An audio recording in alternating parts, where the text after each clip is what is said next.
نحمده ونصلي على رسوله الكريم أما بعد فأعوذ بالله من الشيطان الرجيم بسم الله الرحمن الرحيم وأنتم الأعلون إن كنتم مؤمنين صدق اللہ العظیم۔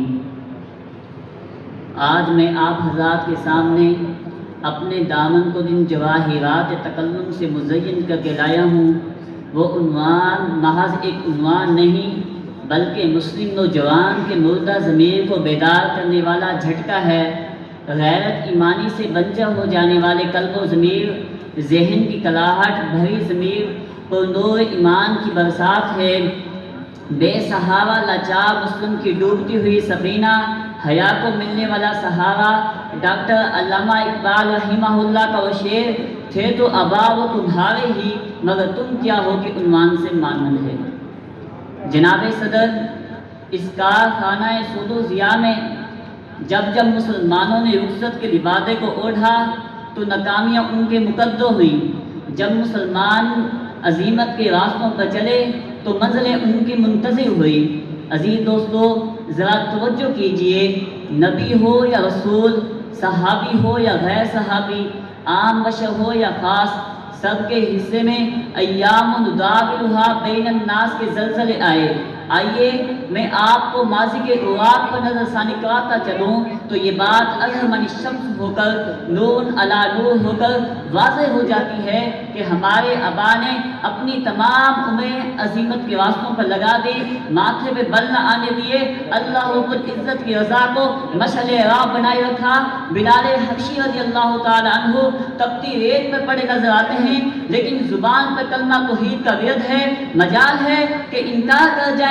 یاسر رضی اللہ تعالی عنہ آپ صلی اللہ علیہ وآلہ وسلم کے صحابی ہیں، قریش مکہ نے پکڑ کر باندھ لیا، وہ کہنے لگے آپ ایک مرتبہ کلمہ توحید سے انکار کر دیں آپ کو آزاد کر دیا جائے گا۔ انکار کرنا پسند نہ کیا بلکہ علن اعلان انکار کر دیا۔ دیش میں آ کے قریش مکہ نے 4 لمبے قد اونٹ منگائے، 2 اونٹوں کو بازوں کے ساتھ، 2 اونٹوں کو ٹانگوں کے ساتھ باندھ کر چاروں سمتوں میں دڑا دیا۔ سلام ہے یاسر رضی اللہ تعالیٰ عنہ کی ایمانی طاقت پر، عظیمت کی چادر کو اوڑھے رکھا۔ حضرت خبیب رضی اللہ تعالیٰ عنہ کھجور کے تنے کے ساتھ بندھے ہوئے ہیں، 17 تیوں کے رخ آپ کی طرف ہیں، تیوں کے رخ سہ کر جام شہادت کو پینا پسند کیا، لیکن یہ پسند نہ کیا کہ دین اسلام میں کوئی آ جائے۔ حضرات محترم، بات اسی پہ ختم نہیں ہوتی۔ حضرت سمیہ رضی اللہ تعالی عنہ اپنے جسم کے ٹکڑے ٹکڑے کاٹ کے جان کا ہدیہ پیش کرتی نظر آتی ہیں۔ سارا کا سارا اہل بیت اسی اسلام کے لیے کٹتا مرتا نظر آتا ہے۔ ایک قدم اور آگے بڑھ کر کہنا چاہتا ہوں، حضور اکرم صلی اللہ علیہ وآلہ وسلم کی ساری زندگی اسوتوں سے خالی نظر آتی ہے۔ کبھی احد میں دندان مائل شہید کرتے نظر آتے ہیں، کبھی حالت سجدہ میں اوجڑیوں کے بوجھ سے اجھلتے نظر آتے ہیں۔ طائف والوں نے حد ہی کر دی، جسم اتنا لہولہان کر دیا کہ آپ کا جانی دشمن عتبہ بھی دیکھ کے لرز اٹھتا ہے، انگوروں کے گوشے پیش کرنے پہ مجبور ہو جاتا ہے۔ لیکن قابل توجہ بات یہ ہے، آپ نے ساری زندگی اصولوں پہ عمل نہیں کیا بلکہ مسلمان کو یہ درس دیتے چلے گئے کہ مسلمان کی زندگی قید خانے کا مزاج ہے۔ حضرات محترم، اتنی درار نفسی کا مقصد کوئی افسانہ سرائی نہیں تھا بلکہ ایک حقیقت کا رخ آپ کو دکھلانا ہے کہ کب تک ہم حقیقت سے منہ موڑے رکھیں۔ وہ دن دور نہیں جب حسین رضی اللہ تعالی عنہ اپنا کٹا سر میدان محشر میں لے کر حاضر ہوں گے۔ حضرت خبیب رضی اللہ تعالی عنہ اپنا وہ جسم جو تیوں سے سرسا ہوا تھا لیے موجود ہوں گے۔ خلفائے راشدین ابو بکر عمر عثمان سب اپنی قربانیاں لیے موجود ہوں گے۔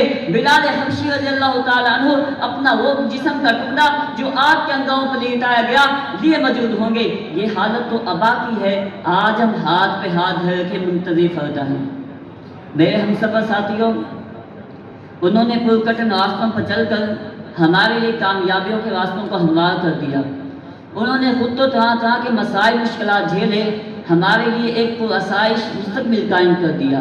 انہوں نے جان کی بازی لگا کر ہمیں یہ درس دیا کہ جان کی بازی لگانی پڑے تو لگا دیں مگر دین پہ کوئی آنچ نہ آنے پائے۔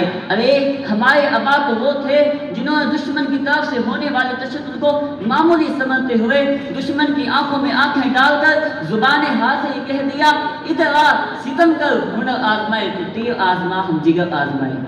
میرے ہم سب ساتھیوں، اللہ تعالیٰ نے آج تک اس قوم کی حالت نہیں بدلی جسے خود اپنی حالت بدلنے کی فکر نہ ہو۔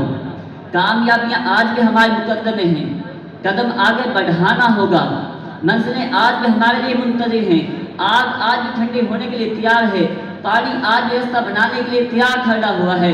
اللہ رب العزت کی ذات آج بھی وہی ہے، اگر ایمان پیدا کر لیا جائے کامیابیاں آج بھی ہمارے ہی مقدر ہیں۔ وقت کی قلت کو مد نظر رکھتے ہوئے علامہ اقبال رحمہ اللہ کے شعر پر اتفاق کرنا پسند کروں گا۔ افراد کے ہاتھوں میں ہے اقوام کی تقدیر، ہر فرد ہے ملت کے مقدر کا ستارہ، نہیں نشیمن کسرے سلطانی کے گنبد پر، تو شاہین ہے بسیرا کر پہاڑوں کی چٹانوں پر۔ وآخر دعواہم ان الحمدللہ رب العالمین۔